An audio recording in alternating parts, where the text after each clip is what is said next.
Shake hands ఇవ్వకండి.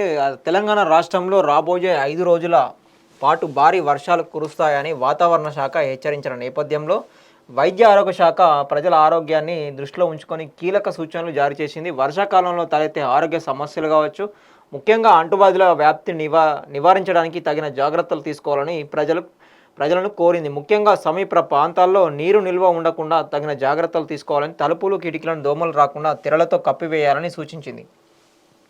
ఇంకా ఎవరైతే ఈ వర్షాకాలంలో ఈ ఇంటి ముందర నీళ్ళు ఆగడం కానీ, చుట్టుపక్కల చెరువుల దగ్గర ఉండే వీళ్ళు ఎవరైతే ఉంటారో వాళ్ళు ముఖ్యంగా జాగ్రత్తగా ఉండాలి.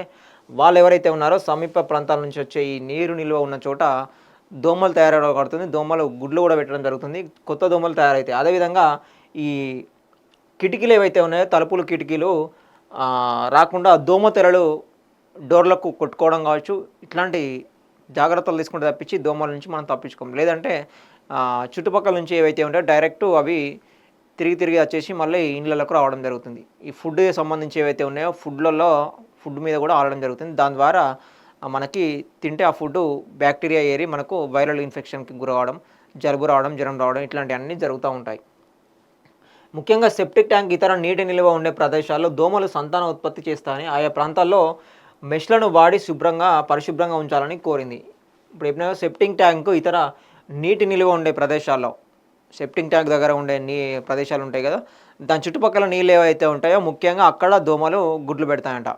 ఆ గుడ్లు పెట్టడం ద్వారా దోమలు 1/10 అవుతాయి, 10/20 అవుతాయి. అట్లా మళ్ళీ అవి మన ఇంట్లోకి వస్తాయి అన్నమాట.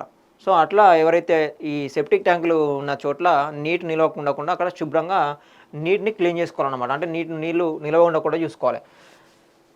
ఇక ఆయా ప్రాంతాల్లో మెష్లను వాడి పరిశుభ్రంగా ఉంచాలని, ఇక వడి కాచిన నీటిని మాత్రమే తాగాలని, భోజనానికి ముందు తర్వాత చేతులు పరిశుభ్రంగా కడగాలని కోరింది. బయట పదార్థాలను ఎట్టి పరిస్థితుల్లో తినకూడదని, ఇవి ఫుడ్ పాయిజన్కి దారితీసే అవకాశం ఉందని కూడా హెచ్చరించింది. ఇంకా వేడి నీళ్ళు, గోరువెచ్చని నీళ్ళు కావచ్చు, అవి తాగుతూ ఉండాలి. అదేవిధంగా భోజనానికి ముందు, భోజనం తర్వాత కూడా చేతులు శుభ్రంగా పెట్టుకోవాలి. ఇక బయట పదార్థాలు, బయట ఫుడ్ ఎవరైతే తింటారో బయట ఫుడ్ తగ్గించుకోవాలి. మ్యాక్సిమం ఇంట్లో ఫుడ్ తినాలి. అది కూడా ఎప్పుడు వండుకున్నది అప్పుడే తింటే చాలా ఫ్రెష్గా ఉంటుంది. వేడివేడిగా తింటే కూడా ఫ్రెష్గా ఉంటుంది. అదే ఇప్పుడు పొద్దున వండింది సాయంత్రం తింటే కొంచెము ఈ వానాకాలంలో కావచ్చు, ఈ ఈగలు ఆడడం కావచ్చు, ఇట్లాంటివన్నీ జరుగుతూ ఉంటాయి. సో ఎప్పటికప్పుడు ఫ్రెష్గా తింటే కూడా ఆరోగ్యంగా ఉంటారని చెప్పేసి కూడా చెప్పడం జరుగుతుంది. ముఖ్యంగా బయట తింటే మాత్రం ఫుడ్ పాయిజన్ అయ్యే అవకాశం ఉందని చెప్తా ఉన్నారు. బయట ఫుడ్ మాత్రం అవాయిడ్ చేయాలి. బయట వ్యక్తులతో కరచాలనం వీలైనంత తగ్గించాలని, శానిటైజర్ వాడడం ద్వారా పరిశుభ్రత మెయింటైన్ చేయాలని కోరింది. ఎవరైనా జలుబు, జ్వరం లాంటి లక్షణాలతో బాధపడితే వీలైనంత త్వరగా హాస్పిటల్లో అడ్మిట్ చేయాలని కోరింది. ఇక స్థానిక ఆసుపత్రుల్లో అన్ని రకాల మందులు అందుబాటులో ఉంటాయని, సిబ్బంది సహకారం తీసుకొని తమ ఆరోగ్యాన్ని కాపాడుకోవాలని ప్రజలను సూచించింది.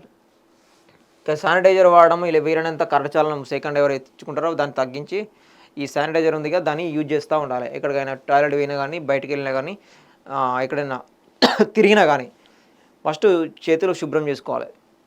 అట్లా ఈ డిస్టెన్స్ కూడా గుంపు ఉన్న దగ్గర కూడా డిస్టెన్స్ మెయింటైన్ చేస్తే కూడా రాకుండా అడ్డుకోవచ్చు. అదేవిధంగా జలుబు లాంటి లక్షణాలు, జ్వరం లాంటి లక్షణాలు ఉంటే డాక్టర్ని సంప్రదించి హాస్పిటల్లో అడ్మిట్ కావాలని కూడా చెప్పడం జరుగుతూ ఉన్నది.